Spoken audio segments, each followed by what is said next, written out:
Jurassic Park 3 is often referred to as the low point of the franchise. People claim it's a flop despite making $368 million at the box office on a budget of only $93 million.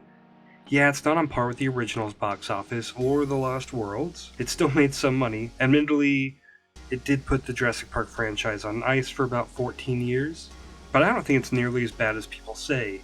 You'd think it's one of the worst films ever made with how this movie is discussed online. Comparing and holding up Jurassic Park 3 to the original isn't really fair. Well, I mean, I suppose it is. They are both films in the same franchise, but Jurassic Park 3 knows exactly what kind of movie it is. It's not trying to be a deep movie commenting on humans playing God or what's morally and ethically right. Jurassic Park 3 is first and foremost a fun monster movie. It's also the shortest movie by far in the franchise, clocking in only an hour and a half. Every other movie is over 2 hours, and I think that shows that Jurassic Park 3 is just trying to be a fun action-adventure movie with dinosaurs. So in this video, I just want to talk about why I like the movie. Let's get into it. Firstly, Sam Neill is back as Alan Grant. He's always been my favorite character in the franchise, and seeing him reprise the role is just great. And a side note, I also just have a ton of nostalgia for this movie. I wasn't born when the original came out, and I was just a wee baby when The Lost World was released. But I remember the marketing and toys for Jurassic Park 3.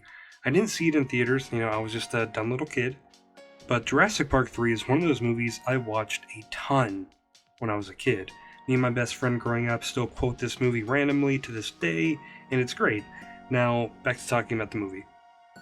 Joe Johnston took over directing duties from Steven Spielberg, and I think he did a really good job. He also made the most underrated Marvel film, The First Avenger.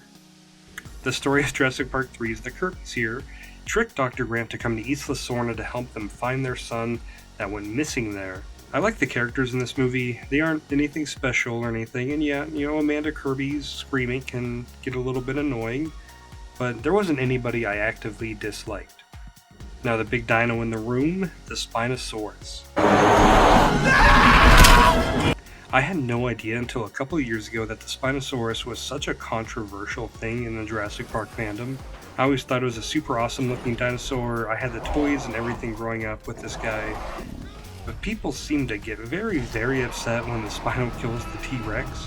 And I get it, the T-Rex is the literal poster boy of the entire franchise. And if you really hated it, good news for you. They have almost never referenced the Spino since, except for that scene in Jurassic World where the T-Rex busts through the Spinosaurus' skeleton, and you can make of that what you will. That shit is so disrespectful! And he has also appeared in Jurassic World Evolution and stuff, but in terms of the main canon, it's just sort of that scene in Jurassic World. Also, Jurassic Park 3 has my favorite raptor design. I love the look of these guys. I was pretty excited when they brought these designs into Jurassic World Evolution. It's an iconic look to me, and it's the best look the Raptors have ever had in my opinion. The movie isn't perfect, obviously. Watching it again today, I couldn't help but notice in the scene where the Spino is attacking the plane, the animatronic Spino just looks off. It's not bad, but the animatronic work is so good in the first two films, it was noticeably mechanic here. It just seemed unnatural. It's just that the first scene was where I really noticed it. It wasn't noticeable after that. Also, if you know anything about the behind the scenes of this movie, you'll know that it has some of the most amazing sets ever made. If I didn't know that the movie was filmed in a set, I'd have assumed they filmed in an actual jungle. It's extremely impressive and it looks amazing. And the pterodactyl scene is also great.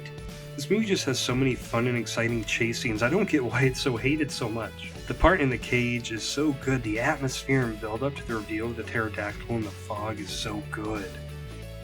People also really have a problem with Dr. Grant and Ellie Sattler from the original movie not ending up together. Ellie is married to another guy in this movie, and it's really not that big of a deal. They are obviously still very good friends, and who knows, maybe this will be retconned in Jurassic World Dominion. Hopefully we'll find out next year, as long as the movie doesn't get postponed again. Also, this movie just has some stellar shots.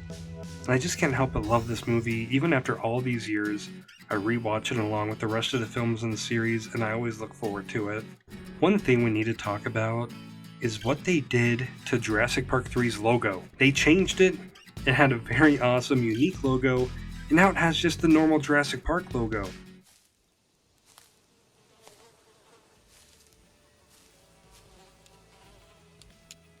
That is one big pile of shit. I mean, I get it. That's just not Jurassic Park 3's logo, though. You know, hashtag justice for JP3. Like, they should change the logo back to the original. It's a much better and more iconic logo in my opinion, and it makes sense.